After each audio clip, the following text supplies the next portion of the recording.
Episode 12, Plan Secure, Compliant Application Decommissioning Procedures, we focus on what happens when an application's useful life ends and how to retire it without leaving security or compliance problems behind. Many organizations are disciplined about launches but casual about retirements, which is where data leaks, surprise outages, and awkward audit findings often emerge.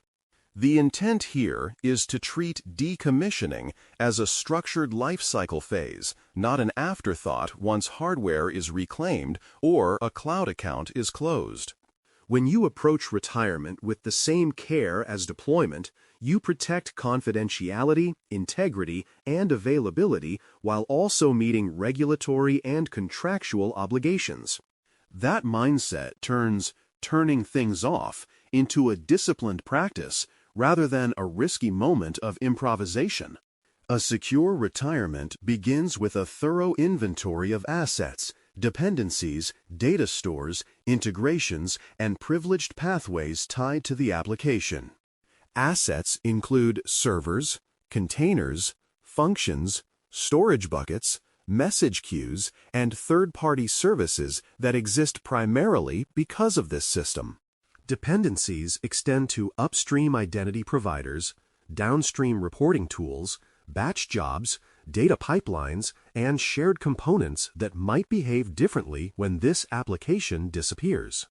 Data stores include primary databases, caches, logs, archives, backups, and analytics copies that contain information related to the application's purpose. Privileged pathways encompass administrative consoles, break glass accounts, and maintenance tunnels, sometimes known only to a small group. The more complete this inventory is, the less likely you are to leave stranded data or orphaned access behind. Before anything is deleted or powered down, you must confirm retention obligations, legal holds, and record schedules that govern the data involved. Retention rules may come from regulations, contracts, internal policies, or industry standards, each specifying how long certain classes of data must remain accessible and in what form. Legal holds, often coordinated with legal or compliance teams, can temporarily override normal retention to preserve evidence for investigations or litigation. Record schedules describe how business records are categorized, where they reside, and when they can be disposed of. By aligning decommissioning with these obligations, you avoid both premature destruction, which can create legal exposure, and unnecessary retention, which expands the attack surface and complicates future audits. Once obligations are understood, the decommission plan itself should be documented and approved through change control, with explicit rollback and contingency steps. The plan describes the sequence of actions, the systems involved, the responsible roles, and the evidence that will be captured at each stage.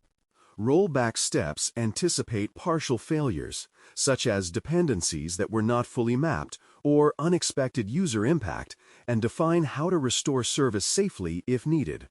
Contingencies consider scenarios like discovering previously unknown data stores or encountering legal or contractual issues mid-process. Formal approval ensures that stakeholders, including security, operations, legal, and business owners, agree on the approach before any irreversible actions are taken.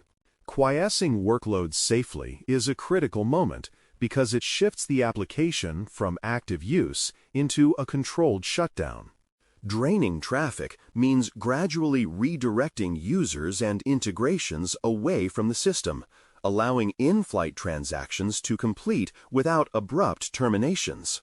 External entry points such as domain names, firewall rules, virtual IPs, and API gateways should be disabled in an order that avoids breaking rollback paths too early.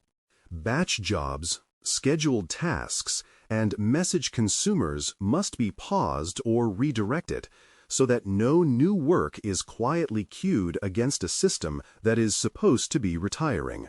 When this phase is handled carefully, you minimize user disruption while clearing the way for deeper cleanup activities. With traffic quieted, attention turns to revoking credentials, tokens, API keys, and administrative backdoors in a systematic way. Every identity that could reach the application or its data, human, service, or device, must be reviewed and either removed or repurposed safely. This includes secrets stored in vaults, configuration files, environment variables, and automation tools that might later be reused accidentally.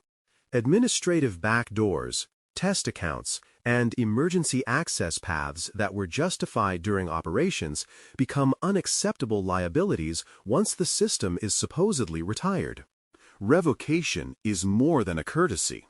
It is the step that ensures an attacker cannot resurrect access to an environment that everyone believes no longer exists.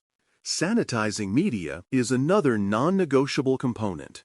Using approved methods such as secure wiping, cryptographic erasure, or physical destruction when appropriate. In a cloud context, cryptographic erase might involve destroying keys so that data stored on shared infrastructure becomes unrecoverable, while still respecting provider practices.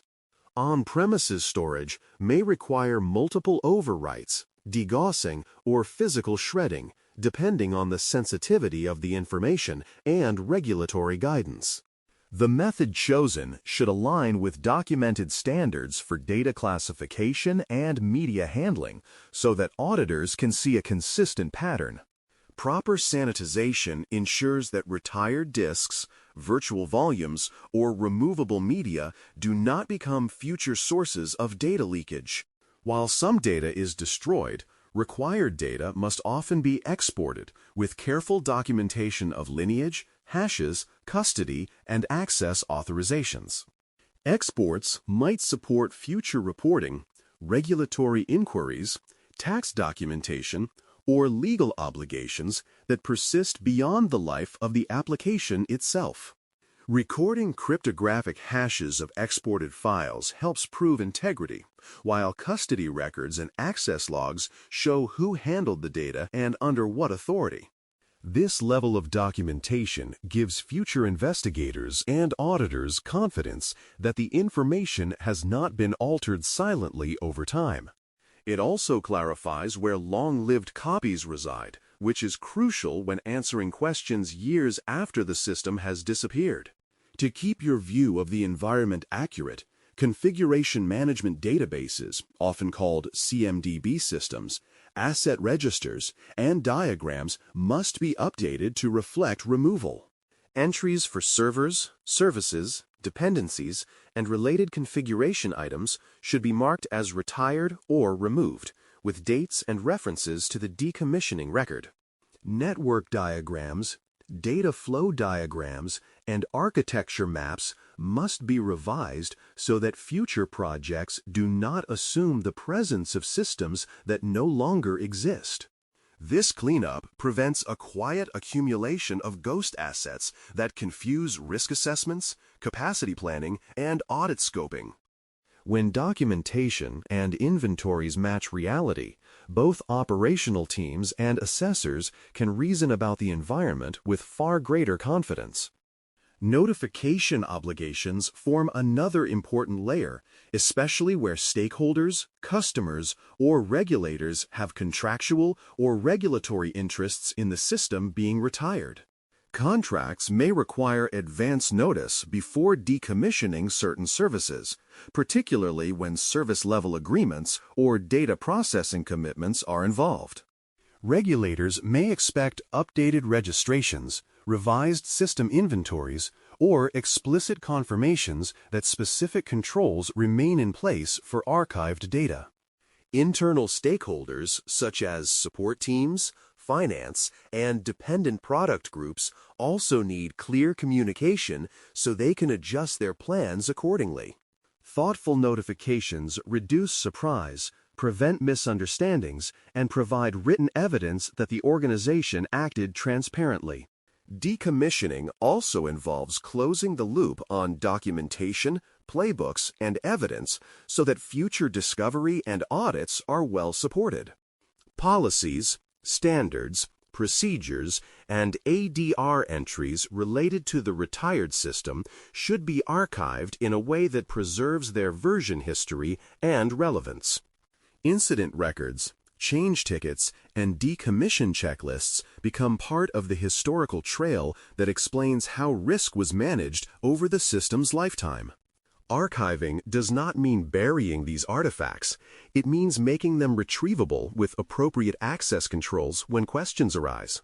This archive may later support investigations, legal inquiries, or lessons learned for new projects.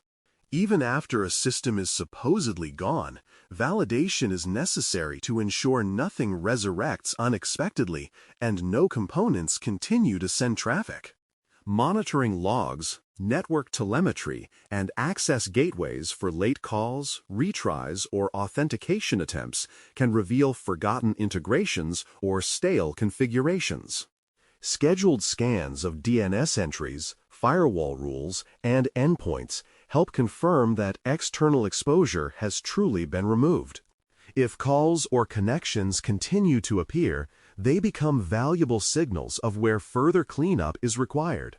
This post-decommission monitoring phase is what turns a theoretical retirement into a confirmed change in the real environment.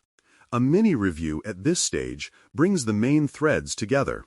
You confirmed obligations and record schedules before destruction, quiesced workloads and drained traffic, revoked access, sanitized media, and handled exports with documented lineage and custody. You updated inventories and diagrams, notified parties where contracts or regulations required it, and archived guidance and evidence for future reference. You also validated that nothing quietly persisted or reappeared by monitoring logs and telemetry for late signals. In combination, these practices transform decommissioning from a risky blackout moment into a controlled, auditable process that reduces residual risk. This level of discipline is exactly what exam scenarios often expect you to recognize and recommend. The conclusion for Episode 12 is to translate these ideas into a practical tool. Start a decommission checklist that reflects your environment's systems, obligations, and tooling. That checklist should become the backbone of how non-critical services are retired, allowing teams to rehearse the process in low-risk contexts before touching high-value systems. The next action is to pilot this checklist on a modest, non-critical application, capturing what worked smoothly and where steps need refinement. Each iteration will sharpen your procedures, strengthen evidence trails, and make secure, compliant retirements feel like a normal part of the life cycle rather than a rare, stressful event. Thanks for listening. For more audio courses, daily newsletters, and more, please visit baremetalcyber.com.